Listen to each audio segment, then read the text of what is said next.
नमस्कार साथियों, स्वागत है हमारे YouTube channel HP study point Biaora में। आज हम अर्थशास्त्र में सांख्यिकी पार्ट 1 परिचय के महत्वपूर्ण नोट्स पढ़ेंगे दोस्तों, जो परीक्षा की दृष्टि से बहुत ही महत्वपूर्ण है। यदि आपने अभी तक हमारे चैनल को सब्सक्राइब नहीं किया तो जल्दी से सब्सक्राइब कर दीजिए और इस वीडियो को लाइक कर दीजिए। चलिए महत्वपूर्ण नोट्स देखते हैं। अध्याय 1 परिचय अर्थशास्त्र में सांख्यिकी। ठीक है दोस्तों, क्या है अर्थशास्त्र की परिभाषा? अर्थशास्त्र इकोनॉमिक्स। अर्थशास्त्र मानवीय व्यवहार का अध्ययन कराता है, जिससे मनुष्य की आर्थिक क्रियाओं से उत्पन्न होने वाली समस्याओं को समझने एवं विश्लेषण में लाभदायक होता है। अर्थशास्त्र की अवधारणा, कॉन्सेप्ट ऑफ इकोनॉमिक्स। अर्थशास्त्र एक सामाजिक विज्ञान है। क्या दोस्तों, अर्थशास्त्र एक सामाजिक विज्ञान है जो मनुष्य के आर्थिक व्यवहार का अध्ययन कराता है। अर्थशास्त्र देखते दोस्तों, रोटी, कपड़ा, मकान, ये 3 होता है दोस्तों, 3 व्यवस्था। अगला देखते उत्पादन इकाइयाँ। महत्वपूर्ण नोट्स है दोस्तों, जो परीक्षा की दृष्टि से बहुत महत्वपूर्ण है। यदि आपने अभी तक इस वीडियो को लाइक नहीं किया तो जल्दी से लाइक कर दीजिए। उत्पादन इकाइयाँ क्या होती है? वे सभी साधन जहाँ से धन उपार्जन किया जाता है उत्पादन इकाइयाँ कहलाती है। जैसे कि ऑफिस, दुकान, फैक्ट्री, कृषि आदि। ठीक है दोस्तों, ये सभी क्या है? उत्पादन इकाइयाँ है। यहाँ से धन उपार्जन किया जाता है। अर्थव्यवस्था। अर्थव्यवस्था आजीविका कमाने का एक महत्वपूर्ण साधन है। सभी उत्पादन इकाइयाँ मिलकर अर्थव्यवस्था का निर्माण करती है। रोटी, कपड़ा और मकान, इन्हीं 3 कारकों के लिए मनुष्य अपनी आजीविका कमाता है एवं सभी प्रकार की आर्थिक क्रियाएं करता है। हम अपने दैनिक जीवन में बहुत सी क्रियाएं करते रहते हैं, जिनमें से कई धन उपार्जन के उद्देश्य से की जाती है तो कई बिना किसी स्वार्थ एवं धन उपार्जन के उद्देश्य के बिना ही की जाती है। ठीक है दोस्तों, ये अर्थव्यवस्था होती है। अगले नोट्स देखते हैं दोस्तों, क्या है? जो दैनिक जीवन में क्रियाएं करते हैं ना दोस्तों, दैनिक जीवन की क्रियाएं, ठीक है दोस्तों, ये 2 प्रकार की होती है। एक आर्थिक क्रिया है और एक गैर आर्थिक क्रिया है। ठीक है दोस्तों, आर्थिक क्रियाएं क्या होती है? जो धन उपार्जन के उद्देश्य से किया गया कार्य। गैर आर्थिक क्रिया में देखते दोस्तों, बिना धन उपार्जन के उद्देश्य से किया गया कार्य। जैसे कि देखो, धन उपार्जन के उद्देश्य से किया गया कार्य जैसे कि मजदूरी, खेती करना, चिकित्सा, व्यापार करना, दुकान चलाना, ये धन उपार्जन के उद्देश्य से किए गए कार्य है। ये क्या कहलाती है? आर्थिक क्रियाएं कहलाती है। बिना धन उपार्जन के उद्देश्य से किया गया कार्य जैसे कि सामाजिक कार्य, धार्मिक कार्य, माता पिता भाई बहन की सेवा, गुरुजनों की सेवा आदि, ये गैर आर्थिक क्रियाएं कहलाती है। ठीक है दोस्तों, और विस्तार से पढ़ते आर्थिक क्रियाएं। वे क्रियाएं जिनसे व्यक्ति धन व संपत्ति प्राप्त कर अपनी इच्छा पूर्ति कर सकता है, अर्थात धन उपार्जन के उद्देश्य से की गया सभी क्रियाएं आर्थिक क्रियाएं हैं। जैसे कि कपड़े बेचना, नौकरी करना, मजदूरी करना, व्यवसाय करना आदि। संसार के सभी व्यक्ति उपभोक्ता है। हम अपनी आवश्यकताओं की संतुष्टि के लिए विभिन्न वस्तुओं अथवा सेवाओं का उपभोग करते हैं। आर्थिक क्रियाएं कितने प्रकार की होती है? 5 प्रकार की होती है। पहला, उत्पादन, उपभोग, निवेश, विनिमय, वितरण। ठीक है दोस्तों, इनकी व्याख्या कर लेते हैं। दोस्तों, ये नोट्स आपके लिए बहुत ही महत्वपूर्ण है परीक्षा की दृष्टि से। उपभोग एक प्रक्रिया है जिसके अंतर्गत हम अपनी आवश्यकताओं की प्रत्यक्ष संतुष्टि के लिए वस्तु और सेवाओं के उपयोगिता मूल्य का प्रयोग करते हैं, जैसे कि वस्तुओं का उपभोग, भोजन लेना, चाय पीना, दूध पीना, कपड़े पहनना, जूते पहनना, कार चलाना, पुस्तकें पढ़ना आदि वस्तुओं का उपभोग है। जैसे कि भोजन लेना, भोजन खाना, चाय पीना, ये उपभोग करते हैं हम इन वस्तुओं का, तो ये क्या कहलाती है? उपभोग। ठीक है दोस्तों। अब सेवाओं का उपभोग। सेवाओं का उपभोग किस प्रकार होता है? डॉक्टर से इलाज करवाना, ये सेवा का उपभोग हो गया। दूसरा है दर्जी से कपड़े सिलवाना, मोची से जूते पॉलिश करवाना, शिक्षक से शिक्षा लेना, वकील से केस लड़वाना आदि सेवाओं का उपभोग है। ठीक है दोस्तों, सेवाओं का उपभोग देख लिया और वस्तुओं का उपभोग देख लिया।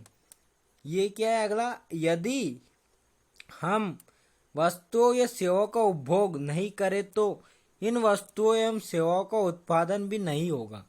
यदि सीधी सी बात है दोस्तों, यदि हम उपभोग नहीं करें तो वस्तुओं सेवाओं का उत्पादन भी नहीं होगा। दूसरा है यदि कोई समाचार पत्र ही नहीं पढ़े तो अखबार क्यों छपेंगे? सही है दोस्तों।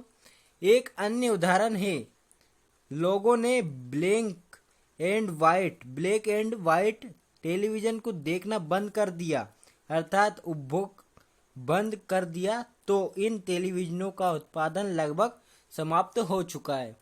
जब देखते नहीं है तो समाप्त करेंगे दोस्तों। अगला देखते, उत्पादन।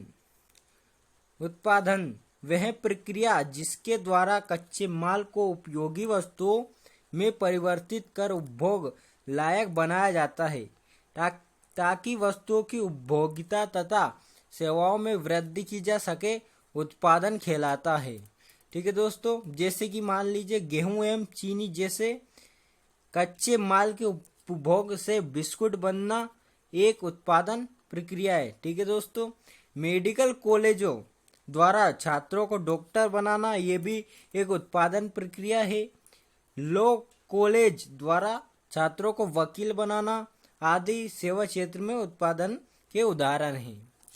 उत्पादन हो गया दोस्तों। अब उत्पादक देखते हैं। वह व्यक्ति जो आय अर्जित करने के उद्देश्य से वस्तुओं एवं सेवाओं का उत्पादन करता है एवं उससे लाभ कमाता है, उत्पादक कहलाता है। जैसे कि देख लीजिए किसान है, वो क्या है? उत्पादक है, क्योंकि फसल को उत्पादित करता है। बढ़ाई है, लोहार है, सुनार है, वस्तुएं बनाने वाली कंपनियां हैं, सरकार आदि, ये क्या है? उत्पादक है। कई क्षेत्रों में सरकार भी उत्पादन का कार्य करती है, इसलिए वह भी एक उत्पादक है। ठीक है दोस्तों। आय देख लीजिए। आय क्या है? हम अपनी सेवाओं या वस्तुओं के बदले कुछ धन प्राप्त करते हैं, इसे आय कहते हैं। मतलब कि हम वस्तुओं या सेवाओं के बदले कुछ धन प्राप्त करते हैं, उसे आय कहते हैं। जैसे कि मान लीजिए सोयाबीन है, सोयाबीन को बेचते हैं हम, तो उससे आय प्राप्त होती है, धन प्राप्त होता है, ये आय हो गई। ठीक है दोस्तों। आय को दैनिक, मासिक तथा वार्षिक रूप में मापते हैं। आय को दैनिक में, मासिक में और वार्षिक रूप में मापते हैं। बचत, सेविंग, आय का वह भाग जिसका उपभोग नहीं कर पाते बचत कहलाता है। मतलब कि जिसका उपभोग नहीं कर पाते बचत कहलाता है। व्यय क्या है? आय का वह भाग जिसका हम उपभोग करते हैं वे कहलाता है। निवेश देखते, वह प्रक्रिया जिसके द्वारा भविष्य में अधिक से अधिक वस्तुओं को उत्पादन एवं सेवाओं में वृद्धि करने के उद्देश्य से नई परिसंपत्तियों का निर्माण किया जाता है, निवेश कहलाता है। ठीक है दोस्तों। अगला देखते हैं वितरण। वितरण एक क्रिया है जिसमें उत्पादन के कारकों जैसे भूमि, श्रम, पूंजी एवं उद्यम के बीच आय का सही प्रकार से वितरण, ताकि अधिक से अधिक लाभ अर्जित किया जा सके, यह एक अध्ययन का विषय है जिसे वितरण का सिद्धांत कहा जाता है। क्या कहा जाता है? वितरण का सिद्धांत। उत्पादन के चार कारक या साधन है जिसके मूल्य निम्नलिखित है। पहला है भूमि, भूमि से प्राप्त होता है किराया। श्रम, श्रम से प्राप्त होता है मजदूरी। पूंजी, पूंजी से प्राप्त होता है ब्याज। और उद्यम, उद्यम से प्राप्त होता है लाभ। ठीक है दोस्तों, उत्पादन के 4 कारक है महत्वपूर्ण दोस्तों। उपभोग, उत्पादन एवं वितरण, ये 3 अर्थशास्त्र के मुख्य घटक भी है। क्या है दोस्तों? उपभोग, उत्पादन और वितरण अर्थशास्त्र के 3 प्रमुख घटक है। विनिमय देख लीजिए दोस्तों। विनिमय एक आर्थिक प्रक्रिया है जिसमें वस्तुओं एवं सेवाओं की खरीदी बिक्री से संबंधित है। आजकल विनिमय की क्रिया मुद्रा के द्वारा की जाती है। दूसरा देखते, आर्थिक गैर आर्थिक क्रियाएं। अभी हमने पढ़ा दोस्तों आर्थिक क्रियाएं जिससे जो धन उपार्जन से संबंधित होती है। अब गैर आर्थिक क्रिया देखते हैं दोस्तों। वे सभी क्रियाएं जो बिना धन उपार्जन के उद्देश्य से की जाती है। अभी अपने आर्थिक क्रिया पढ़ा था जो धन उपार्जन के उद्देश्य से की जाती है, ये बिना धन उपार्जन के उद्देश्य से की जाती है, गैर आर्थिक क्रियाएं कहलाती है। जैसे कि सामाजिक कार्य, धार्मिक कार्य, मनोरंजन करना, गीत सुनना, माता पिता एवं भाई बहन की सेवा आदि। सभी गैर आर्थिक क्रियाएं प्यार, सहानुभूति, कर्तव्य तथा देश प्रेम के उद्देश्य से की जाती है। आर्थिक समस्या, आर्थिक समस्या एक चयन की समस्या है जो ये बतलाते हैं कि हमारी आवश्यकता की तुलना में संसाधन दुर्लभ है और इनके वैकल्पिक उपयोग है। संसाधनों के दुर्लभ होने के कारण हमें आर्थिक समस्याओं का सामना करना पड़ता है और अर्थशास्त्र इन्हीं आर्थिक समस्याओं का हल निकालने का एक विज्ञान अथवा एक कला है। ठीक है दोस्तों, अर्थशास्त्र इन्हीं आर्थिक समस्याओं का समाधान निकालने का एक विज्ञान और एक कला है। ठीक है दोस्तों, ये नोट्स आपके लिए बहुत ही महत्वपूर्ण है दोस्तों परीक्षा की दृष्टि से।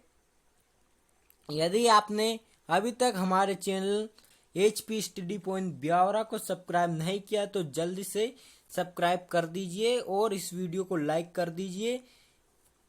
देखते अगला, सांख्यिकी। सांख्यिकी क्या है? सांख्यिकी ऐसे वक्तत्व जिनमें संख्या संबंधी तथ्य हो, सांख्यिकी या समंक कहलाता है। अर्थात सांख्यिकी संख्यात्मक सूचनाओं का भंडार है। क्या दोस्तों? सांख्यिकी संख्यात्मक सूचनाओं का भंडार है। परिभाषा यह है, यह विज्ञान जिसमें संख्यात्मक विश्लेषण की विभिन्न विधियों का अध्ययन करते हैं सांख्यिकी कहा जाता है। जैसे कि देख लीजिए दोस्तों, सांख्यिकी में केवल संख्यात्मक तत्वों का अध्ययन किया जाता है, इसमें गुणात्मक तत्वों का अध्ययन नहीं किया जाता है। सांख्यिकी संख्यात्मक सूचनाओं का भंडार है। ठीक है दोस्तों, ये सांख्यिकी है। ये क्वेश्चन ऐसे भी पूछ सकते हैं, सांख्यिकी क्या दोस्तों? तो ये परिभाषा लिखना है दोस्तों हमें ये। ठीक है दोस्तों, इसमें ये नोट्स जो मैं आपको इस वीडियो में बता रहा हूँ इससे क्वेश्चन एक भी बाहर नहीं जाएगा दोस्तों, इतना मैं बोल सकता हूँ। ठीक है दोस्तों, यदि आपने इसी प्रकार के अपडेट पाने के लिए हमारे चैनल को जल्दी से सब्सक्राइब कर दीजिए दोस्तों और बेल आइकन को प्रेस कर दीजिए। अगला क्या है? सांख्यिकी के जन्मदाता। जर्मनी के एक प्रसिद्ध विद्वान गाटफ्रायड ओकेनवाल 1749 में सांख्यिकी को 2 प्रकार से परिभाषित किया जाता है। देखिए दोस्तों, सांख्यिकी के जन्मदाता जो एक ऑब्जेक्टिव टाइप क्वेश्चन है कि सांख्यिकी के जन्मदाता कौन है, तो कौन है दोस्तों? जर्मनी के एक प्रसिद्ध विद्वान गाटफ्रायड ओकेनवाल। ठीक है दोस्तों, सांख्यिकी को 2 प्रकार से परिभाषित किया जाता है। पहला प्रकार क्या है? बहुवचन सांख्यिकी के रूप में। दूसरा है एकवचन सांख्यिकी के रूप में। पहला देखते हैं बहुवचन संज्ञा के रूप में सांख्यिकी। बहुवचन संज्ञा के रूप में सांख्यिकी से अभिप्राय है अंकों में व्यक्त की गई सूचनाओं अथवा आंकड़ों से जिनका हम सांख्यिकी के विभिन्न विधियों में प्रयोग करते हैं। बहुवचन संज्ञा के रूप में सांख्यिकी परिभाषा। बहुवचन संज्ञा के रूप में सांख्यिकी संख्यात्मक तत्वों का समूह है। क्वेश्चन ये भी आ सकता है दोस्तों, बहुवचन सांख्यिकी से क्या अभिप्राय है? तो बहुवचन संज्ञा के रूप में सांख्यिकी संख्यात्मक तत्वों का समूह होता है जिनमें सभी समंकों को संख्या के रूप में प्रकट किया जाता है। कोई भी जिसमें संख्यात्मक विवरण हो सांख्यिकी नहीं कहा जा सकता, अर्थात सभी संख्यात्मक सूचनाएं सांख्यिकी नहीं होती है। सांख्यिकी की विशेषता देख लेते हैं दोस्तों। क्वेश्चन पूछ सकते हैं, सांख्यिकी की विशेषताएं लिखिए। इसलिए तो नोट्स इस वीडियो में बता रहा हूं दोस्तों मैं कि इससे एक भी बाहर नहीं जाएगा दोस्तों। सांख्यिकी की विशेषता देखते हैं, वे सभी संख्यात्मक सूचनाएं सांख्यिकी हो सकती है जिनमें निम्नलिखित गुण हो। देखते हैं कौन कौन से गुण होते हैं सांख्यिकी में, और ये विशेषता भी है। ऐसे भी क्वेश्चन पूछ सकते हैं, सांख्यिकी के गुण लिखिए। तो ये गुण और विशेषता बात एक ही है दोस्तों। पहला देखते हैं, सूचनाएं तथ्यों के समूह के रूप में हो ताकि तुलनात्मक अध्ययन किया जा सके। दूसरा है, सूचनाएं एक कारण से प्रभावित न होकर अनेक कारणों से प्रभावित होते हो, एक दूसरे से संबंधित हो, संख्यात्मक रूप में व्यक्त हो, गुणात्मक रूप में नहीं। वो सांख्यिकी की विशेषता है कि ये उनका संकलन एक निश्चित उद्देश्य से हुआ हो, यह भी विशेषता है दोस्तों। सभी सूचनाएं समान प्रवृत्ति के हो, अनुसंधान के उद्देश्य उनकी प्रकृति एवं आकार के आधार पर ये उचित मात्रा में परिशुद्ध हो। वे सभी संख्यात्मक सूचनाएं सांख्यिकी नहीं हो सकती जिनमें निम्नलिखित गुण ना हो। ये गुण थे दोस्तों, और ये गुण नहीं है। ठीक है दोस्तों, यदि तुलनात्मक अध्ययन संभव नहीं है तो वो सांख्यिकी नहीं है। संख्यात्मक समूह में ना हो वो भी सांख्यिकी नहीं है। एक दूसरे से संबंधित ना हो वो भी सांख्यिकी नहीं है। समान प्रवृत्ति के ना हो, अनेक कारणों से प्रभावित ना हो, अकेली संख्यात्मक विवरण ना हो, वो भी सांख्यिकी नहीं है। ठीक है दोस्तों, अब देखते सही उदाहरण सांख्यिकी नहीं है। तो राम की आयु मोहन की आयु से दुगनी है, ये सांख्यिकी नहीं हो सकती है दोस्तों। दूसरा है, अमेरिका की अर्थव्यवस्था भारत की अर्थव्यवस्था से आधी है, ये भी सांख्यिकी नहीं है। सचिन बड़ा है और गोपी छोटा है, ये भी सांख्यिकी नहीं है। करीम की उम्र 32 वर्ष है, मोहन गरीब है और सोहन अमीर है। हमारे विद्यालय में 40 शिक्षक है, ये भी सांख्यिकी नहीं है। तो सांख्यिकी है क्या आखिर? तो सांख्यिकी है दोस्तों, देखते पहला, भारत में मृत्यु दर 15 प्रति हजार है, ये सांख्यिकी है।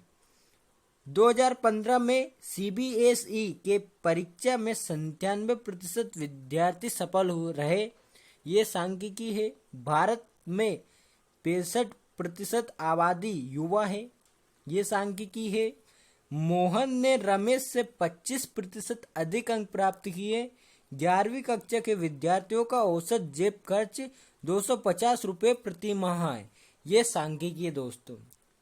क्वेश्चन कहीं से भी आ सकता है दोस्तों, ये महत्वपूर्ण नोट्स मैं आपके लिए लेकर आया हूं। कोई अकेली संख्यात्मक सूचना सांख्यिकी नहीं होती है। यदि अकेली संख्यात्मक सूचना सांख्यिकी नहीं होती क्योंकि इनका तुलनात्मक विश्लेषण नहीं किया जा सकता और नहीं इन पर कोई प्रकाश डाला जा सकता। दूसरा है, एक वचन संख्या के रूप में सांख्यिकी देखते। अभी बहुवचन के रूप में देखा था दोस्तों, अब एक वचन के रूप में। एक वचन संज्ञा के रूप में सांख्यिकी का अभिप्राय है सांख्यिकी उन विधियों से जिनमें हम सांख्यिकी के संख्यात्मक आंकड़ों का संग्रह करना, प्रस्तुतिकरण, विश्लेषण तथा उनका निर्वचन आदि अध्ययन करते हैं। एक वचन संज्ञा के रूप में सांख्यिकी की परिभाषा, वह विधि जो संख्यात्मक आंकड़ों का संकलन, वर्गीकरण, प्रस्तुतिकरण, विश्लेषण एवं निर्वचन का अध्ययन करती है। एक वचन सांख्यिकी कहते हैं। ठीक है दोस्तों, सांख्यिकी अध्ययन की अवस्थाएं एवं विधियां पढ़ेंगे दोस्तों। सांख्यिकी अध्ययन की अवस्थाएं एवं विधियां। पहला है आंकड़ों का संकलन। जब कोई अन्वेषक अपने अध्ययन के लिए आंकड़ों को स्वयं अथवा अन्य प्रकाशित या अप्रकाशित विश्वस्त सूत्रों से प्राप्त करता है तो इस प्रक्रिया को आंकड़ों का संकलन कहा जाता है। दूसरा है आंकड़ों का व्यवस्थितीकरण। जब इन संकलित आंकड़ों को क्रमानुसार व्यवस्थित करते हैं, वर्गीकरण करते हैं या संपादन करते हैं तो इस प्रक्रिया को आंकड़ों का व्यवस्थितीकरण कहा जाता है। ये अवस्थाएं दोस्तों विभिन्न विधियां है सांख्यिकी अध्ययन की। तीसरा है आंकड़ों का प्रस्तुतिकरण। इन व्यवस्थित आंकड़ों को जब अन्वेषक के द्वारा सारणीय, आरेखीय प्रस्तुतिकरण या चित्रमय प्रस्तुतिकरण किया जाता है तो इस प्रक्रिया को आंकड़ों का प्रस्तुतिकरण कहा जाता है। चौथा है दोस्तों आंकड़ों का विश्लेषण। आंकड़ों को उपयुक्त विधि द्वारा प्रस्तुतिकरण के बाद इनका विश्लेषण अनेक विधियों जैसे माध्यक, अपकिरण अथवा सह संबंध आदि से प्रयोग किया जाता है। इस प्रक्रिया को आंकड़ों का विश्लेषण कहा जाता है। पांचवा देखते हैं आंकड़ों का निर्वचन। जब कोई अन्वेषक विश्लेषित आंकड़ों के आधार पर कोई निष्कर्ष निकालता है तो इस प्रक्रिया को आंकड़ों का निर्वचन कहा जाता है। सांख्यिकी विज्ञान एवं कला दोनों है। सांख्यिकी विज्ञान एवं कला दोनों है। ठीक है दोस्तों, सांख्यिकी एक विज्ञान के रूप में देखते हैं सांख्यिकी को। अब सांख्यिकी एक विज्ञान की भांति ही इसमें पूर्वानुमान लगाए जा सकते हैं, इससे निष्कर्ष निकाला जा सकता है, इसमें शोध संभव है तथा इनकी सभी विधियां वैज्ञानिक मतों पर आधारित, व्यवस्थित एवं क्रमबद्ध होती है। सांख्यिकी विज्ञान के रूप में विशेषता।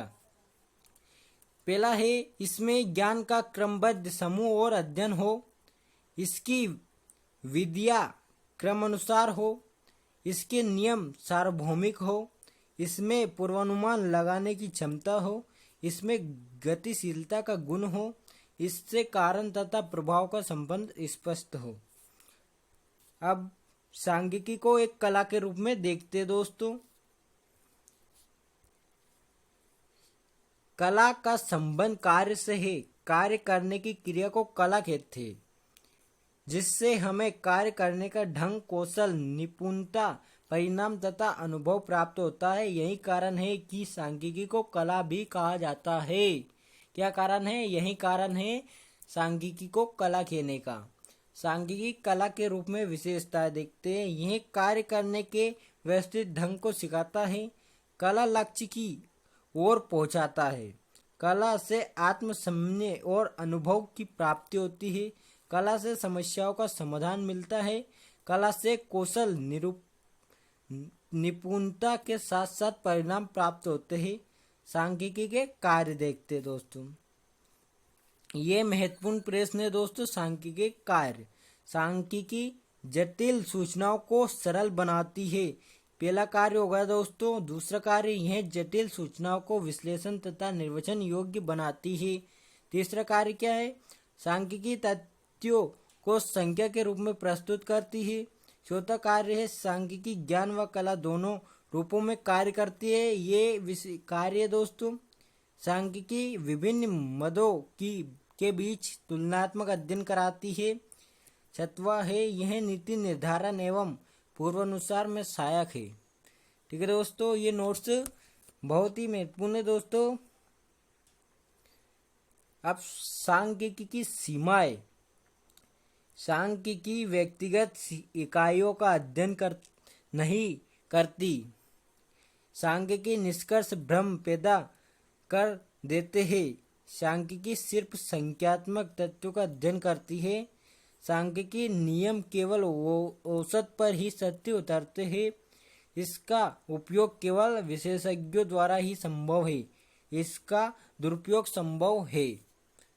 ठीक है दोस्तों, ये अभी पढ़ा दोस्तों। चलिए अगला देखते हैं।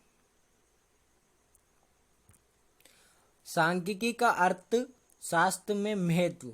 ये आईएमपी क्वेश्चन है दोस्तों। पहला है, सांख्यिकी उपभोग संबंधी आंकड़ों का अध्ययन कराता है। दूसरा है, यह आर्थिक नियोजन के लिए ढांचा प्रदान करता है। तीसरा है, व्यापार एवं उत्पादन में सांख्यिकी व्यापार का आकार बढ़ने पर मांग एवं पूर्ति में सामंजस्य स्थापित करने में सहायता करता है। चौथा है, आर्थिक आंकड़ों के द्वारा विनिमय संबंधित अध्ययन आसानी से किया जा सकता है, जो राष्ट्रीय और अंतर्राष्ट्रीय आवश्यकताओं के लिए आवश्यक है। सांख्यिकी का अर्थशास्त्र में महत्व देख लिया दोस्तों। अब देखते कुछ लोग सांख्यिकी पर अविश्वास करते हैं। उनके अविश्वास करने के निम्न कारण हैं, ये भी देख लेते दोस्तों। पहला है, अधिकांश लोग आंकड़ों पर विश्वास कर लेते हैं, चाहे वे झूठी ही क्यों ना हो। इसलिए कुछ संस्थाएं इस विश्वास का फायदा उठाकर सही चीज को झूठी तथा झूठी चीज को सही साबित करने के लिए गलत आंकड़े प्रस्तुत कर देते हैं। एक ही समस्या से संबंधित अनेक आंकड़े होते हैं। पूर्व निर्धारित आंकड़ों को सिद्ध करने के लिए आंकड़ों को बदला जा सकता है। ठीक है दोस्तों,